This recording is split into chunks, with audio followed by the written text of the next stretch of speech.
भैया ऐसा दुल्हा देख के कोई खुश थोड़े होगा।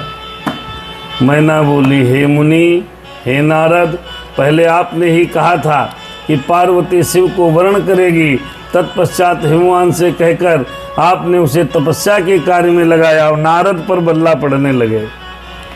उसका तो प्रतिकूल एवं अनर्थकारी परिणाम दिखाई पड़ा। यह सत्य है दुष्ट बुद्धि वाले मुनि, आपने मुझ अधम को सर्वथा धोखा दिया है। हे नारद, उसने मुनियों के द्वारा असाध्य परम दुष्कर जो तप किया, उसका यह फल प्राप्त हुआ है जो देखने वालों को भी दुख देने वाला है। अब मैं क्या करूं, कहाँ जाऊं, कौन मेरे दुख को दूर करेगा। मेरे कुल आदि का नष्ट, मेरा कुल इत्यादि नष्ट हो गया, मेरा जीवन नष्ट हो गया, मुझे बहुत कष्ट हो गया।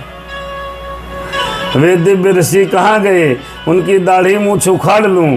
वशिष्ठ पत्नी तपस्विनी है, वह धूर्त यहाँ समझाने आई थी। वशिष्ठा में उनकी दाढ़ी नोच लूंगी, मूछें उखाड़ डालूंगी हैं। और वर्धंती जी कहाँ हैं, उनको बिल भेजो। किनके अपराध से मेरा सब कुछ नष्ट हो गया, ऐसा कहकर पुत्री की ओर देखकर वे कटवचन कहने लगी। कब किं कृतं ते सुते दुष्टे कर्म दुष्करम परम मम देव हत्वा त्वनियतम काचु वे दुष्टता स्वयं। हे सुते, हे दुष्टे, तुमने मुझे दुख देने वाला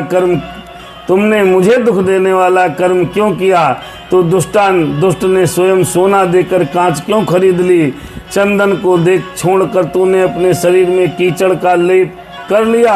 हंस को उड़ाकर तुमने पिंजड़े में कौवा ग्रहण कर लिया।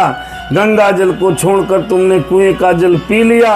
सूर्य को छोड़कर प्रयत्न पूर्वक जुगनी ग्रहण कर लिया। चावलों को त्याग कर भूसी खा ली। घी को छोड़कर आदर पूर्वक कंडन का तेल पी लिया। सिंह की सेवा छोड़कर तूने श्राल की सेवा की। ब्रह्म विद्या त्याग कर तूने कुत्सित गाथा की। हे पुत्री, गृहे यज्ञ विभूतम, हे दूरे कृत्य सुमंगलाम, गृहेत चाचिता भस्मं त्वया पुत्रिहा मंगलम। हे पुत्री, तुमने घर की परम मांगलिक यज्ञ की विभूति को छोड़कर अमंगल चिता भस्म धारण किया है।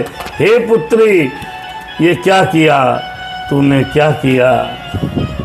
विष्णु आदि परमेश्वरों तथा शिष्ट देवगणों को छोड़कर तुमने कुबुद्ध से शिव के निमित्त ऐसा तप क्यों किया, ऐसा तप क्यों किया। तुम्हें तथा तुम्हारी बुद्धि को धिक्कार है, तुम्हारे रूप तथा आचरण को धिक्कार है, तुम्हें उपदेश देने वाले को धिक्कार है और तुम्हारी उन सखियों को भी धिक्कार है। हे पुत्री, जो तुमको जन्म देने वाले